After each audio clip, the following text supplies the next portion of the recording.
Hello, students. Hope you all are doing well. My name is Apeksha, and today we will learn chapter 4 of class 7 from the book Honeycomb. And the name of the chapter is The Ashes That Made Trees Bloom. Now, we will discuss what exactly the summary is, what exactly the chapter is. In the good old days of daimyos, there lived an old couple whose only pet was the little dog. बहुत ही पुराने time की बात है. In the good old days of daimyos की age में डाइमियोज क्या होते थे? Wealthy land owners. जापान में जिनके पास बहुत ज़्यादा पैसा होता था, जिन जमींदारों के पास, उनको डाइमियोज कहते थे. There lived an old couple. वहाँ एक बूढ़ा couple a man and a wife, and a man with his wife, that is called couple. Husband wife, पति पत्नी. Whose only pet was a little dog. जिनका सिर्फ एक पेट था, वो भी एक छोटा सा डॉगी. हैविंग नो चिल्ड्रन, उनके बच्चे नहीं थे. दे लव्ड इट एज दो इट वर अ बेबी. तो वो डॉग से इतना प्यार करते थे जैसे कि वो उनका खुद का बेबी है. The old dame made it a cushion of blue crepe. Dame का मतलब होता है बेगम. वाइफ को डेम कहा जाता है. तो जो वो उनकी बूढ़ी पत्नी थी, उन्होंने कुशन बनाया ब्लू कलर का. क्रेप का एक कपड़ा होता है. एंड एट मील टाइम मुको, फॉर दैट इट्स नेम. और मील टाइम के लिए मुको. मुको क्या था? उस डॉगी का नेम था. Would sit on it as snug as any cat. Snug मतलब होता है कि वो जो कुशन था वो बिल्कुल गर्म सा हो जाता था. बहुत छोटा सा उन्होंने एक बहुत ही कोजी प्लेस बनाया था अपने डॉगी मुको के लिए. तो मील टाइम में वो वहां जाकर बैठ जाता था जैसे कि एक बिल्ली. The kind people fed the pet with tidbit of fish from their own chopstick. वो लोग इतने अच्छे थे कि वो खुद जो फिश खाते थे उसी का जो टिडबिट मतलब छोटा छोटा पार्ट, वो अपने पेट को भी खिलाते थे. And all the boiled rice it wanted. और जितना भी गरम चावल उसे खाना होता था, उबला हुआ चावल, वो उसे खिलाते थे. Thus treated, the dumb creature loved its protector like a being with a soul. इतना अच्छा ट्रीटमेंट मिलने की वजह से dumb creature, basically animals are dumb creature क्योंकि वो इंसानों की तरह अपने एक्सप्रेशंस को शो नहीं कर पाते. लेकिन वो अपने प्रोटेक्टर्स, अपने ऑनर्स, उन ओल्ड कपल से इतना प्यार करता था क्योंकि वो एक बहुत ही काइंड लोग थे और वो उस डॉगी को ऐसे प्यार करते थे जैसे he is a human child. The old man being a rice farmer went daily with hoe and spade. Hoe and spade are a kind of instruments that are used in a farm.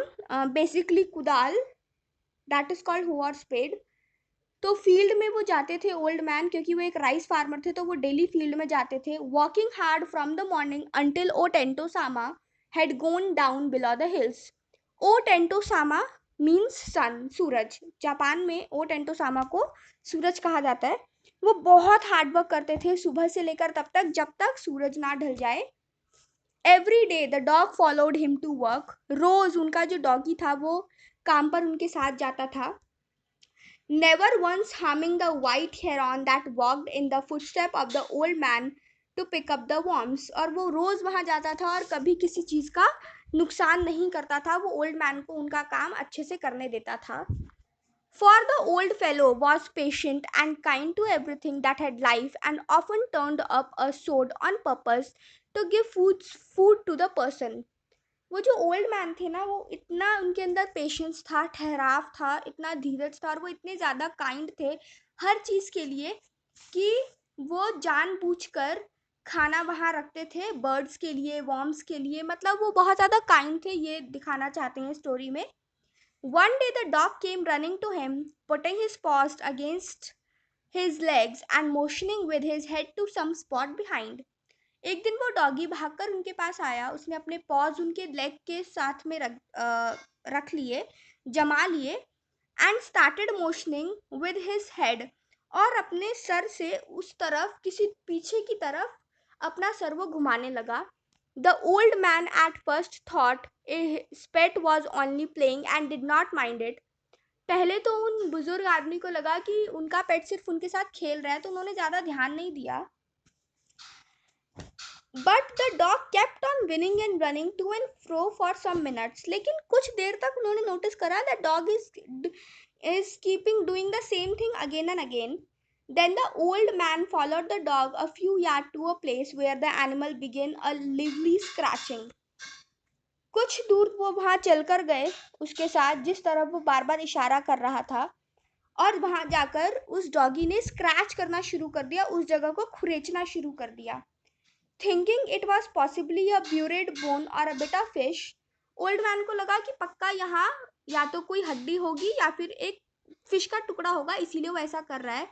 The old man struck his hoe in the earth, तो उन्होंने अपनी कुदाल से अर्थ में गड्ढा करना शुरू कर दिया.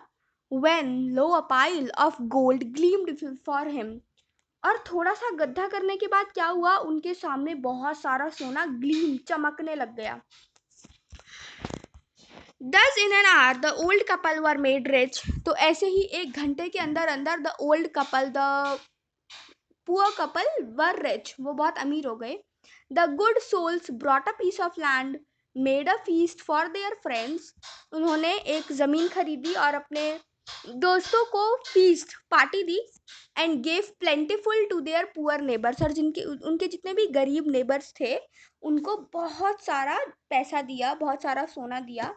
As for the dog, dog के लिए they petted him till they nearly smothered him with kindness. वो डॉग के साथ जैसा बिहेव करते थे वो वैसा ही करते रहे, because dogs, animals are something they don't want anything from you, they just want your love. तो वो उसके साथ वैसे ही काइंडनेस से बिहेव करते रहे. Now in the same village there lived a wicked old man. Wicked मतलब शैतान. Old man and his wife, उसी विलेज में एक ओल्ड मैन और अपनी वाइफ के साथ रहते थे, लेकिन वो काइंड नहीं थे, वो बहुत ज़्यादा विग्ड थे, बहुत शैतान थे. Not a bit sensitive and kind, और थोड़े से भी सेंसिटिव या काइंड वो नहीं थे. Who had always kicked and scolded all dog whenever any pass their house, तो उनके घर के पास से जो भी डॉगी जाता था वो उसको किक करते थे, उसको लात मारते थे, स्कॉल्ड उस पर चिल्लाते थे. Hearing of their neighbors' good luck, they coaxed the dog into their garden. अपने नेबर्स की गुड लक सुनने के बाद उन्होंने क्या करा, दे कोक्स्ड द डॉग. कोक्स्ड का मतलब होता है बच्चों उनके डॉग को वो अपने गार्डन में ले आए. उन्होंने उनके डॉग को राजी कर लिया कि हाँ तुम हमारे साथ चलो. And set before him bits of fish and other dainties, और उसके सामने फिश के टुकड़े और अच्छी अच्छी खाने की चीज़ें, डेंटीज मतलब टेस्टी फूड, रख दिया. Hopping he would find treasure for them, ये सोचकर कि वो हमारे लिए भी ट्रेजर सोना ढूंढेगा. बट द डॉग बीग afraid of the cruel pair would neither eat nor move, और वो डॉग उस क्रूअल, वो उन शैतान लोगों से इतना ज़्यादा डरा हुआ था कि ना ही उसने कुछ खाया ना ही वो हिला. Then they dragged him out of the door, फिर उन्होंने उसे खींचकर अपने गेट से बाहर कर दिया. टेकिंग द स्पेड एंड हो विद देम, और अपने साथ कुल्हाड़ी ले ली, वो जो इंस्ट्रूमेंट्स जो हम फील्ड में यूज करते हैं वो ले लिए. No sooner had the dog got near a pine tree growing in the garden than he began to paw and scratch the ground as if a mighty treasure lay beneath. तभी के तभी dog ने एक pine tree के पास scratch करना शुरू कर दिया जैसे कि वहां भी कोई ट्रेजर हो. क्विक वाइफ हैंड में द स्पेड एंड हो, तो वो जो ओल्ड मैन था वो इतना खुश हो गया उसको स्क्रैच करते देखकर कि उसने अपनी वाइफ को बोला कि जल्दी करो स्पेड एंड हो लाओ. Cried the greedy old fool as he danced with joy. Then the covetous old fellow, covetous मतलब लालची, with a spade and a old crone, crone का मतलब होता है बूढ़ी औरत basically, old woman old man's wife, with a hoe began to dig, तो वो दोनों हस्बैंड वाइफ वहां गए और वहां पर डिग करने लग गए, खोदने लग गए. But there was nothing but a dead kitten, लेकिन वहां कुछ नहीं था, एक डेड किटन थी. Kitten is a baby of cat, the smell of which made them drop their tool and shut their noses, और उसकी बदबू इतनी खराब थी कि उन्होंने अपने टूल्स वहीं छोड़े और वहां अपनी नाक बंद करी. Furious at the dog the old man kicked and beat him to death. वो डॉग पर इतना गुस्सा थे कि उन्होंने डॉग को इतना मारा कि वो मर गया. And the old women finish the work by nearly chopping off his head with the sharp hoe, और वो ओल्ड वुमेन ने, ओ माय गॉड, उस ओल्ड वुमेन ने उसके सर के टुकड़े टुकड़े कर दिए. Then They then flung him into the hole and heaped the earth over his carcass. उसको एक गड्ढा करा, उसके अंदर उसको फेंक दिया, उसकी डेड बॉडी को, और फिर वहां पर उन्होंने ढक दिया मिट्टी से. The owner of the dog heard of the death of his pet and mourning for him as if he had been his own child went at night under the pine tree. वो जो dog के honour था, who was very kind, वो रोए, वो बहुत रोए जैसे कि उनके खुद के बेबी की डेथ हो गई हो, और वो रात में पाइन ट्री के पास गए. He set up some bamboo tube in the ground such as are used before tomb in which he put fresh flowers. और एक समाधि टाइप बनाने के लिए उन्होंने वहां पर बैम्बू ट्यूब रखी और फ्रेश फ्लावर्स रखे. Then he laid a cup of water and a tray of food on the grave and burned several costly stick of incense. Incense होता है अगरबत्ती. उन्होंने बेसिकली उसको एक श्रद्धांजलि देने के लिए वहाँ पर पानी रखा, बहुत सारा खाना रखा और बहुत सारी वहाँ पर फ्रेश फ्लावर्स और इंसेंस की कॉस्टली स्टिक्स वहाँ रख दी. He moaned a great while over his pet calling him many dear name as if he were alive. वो अपने पेट के लिए बहुत रोए और बहुत सारे नामों से उसको बुला रहे थे जैसे कि वो अब भी जिंदा हो. That night, the spirit of the dog appeared to him in dream and said, उसी रात उनको डॉग का सपना आया. Cut down the pine tree over my grave and make from it a mortar for your rice pastry and a mill for your bean sauce. So basically उसने उसको बताया कि वो पाइन ट्री हटाओ, वहां पर कुछ है, और ये सब चीजें अपनी मिल बनाओ, अपने बीन सॉस की और अपनी राइस पेस्ट्री बनाओ. So the old man chopped down the tree and cut out the middle of the trunk a section about 2 feet long. तो ओल्ड मैन ने वही करा जो उसके सपने में आया था. उन्होंने वहां तोड़ा, आधा सेक्शन तोड़ दिया. With great labour, partly by fire, partly by the chisel. Chisel मतलब छेनी. उन्होंने अपनी मेहनत भी करी, टूल्स का भी इस्तेमाल करा, उसको थोड़ा जलाया भी. He scraped out a hollow place as big as a small bowl. और उन्होंने एक गड्ढा सा बना लिया. He then used a long handle hammer of wood such as it is used for pounding rice when new year's time drew near.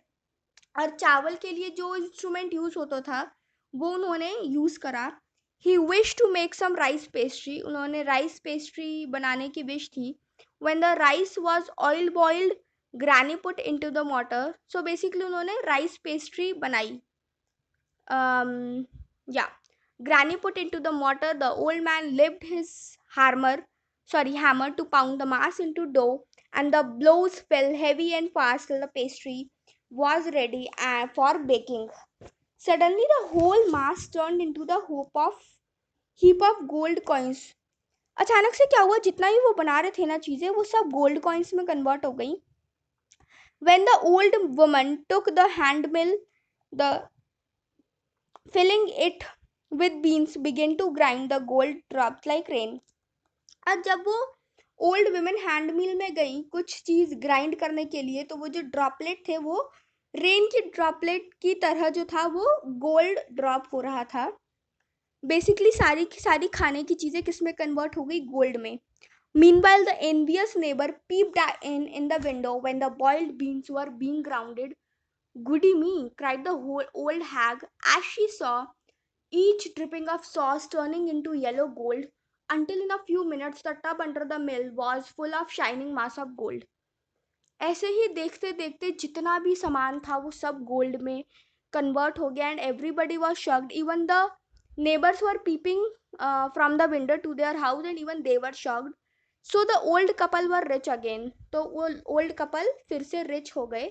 The next day, the stingy and big neighbor came and borrowed the mortar and magic mill.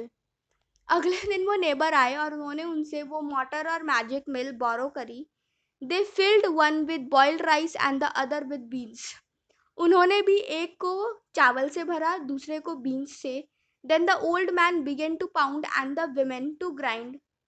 But at the first blow and turn, the pastry and sauce turned into the full mass of worms.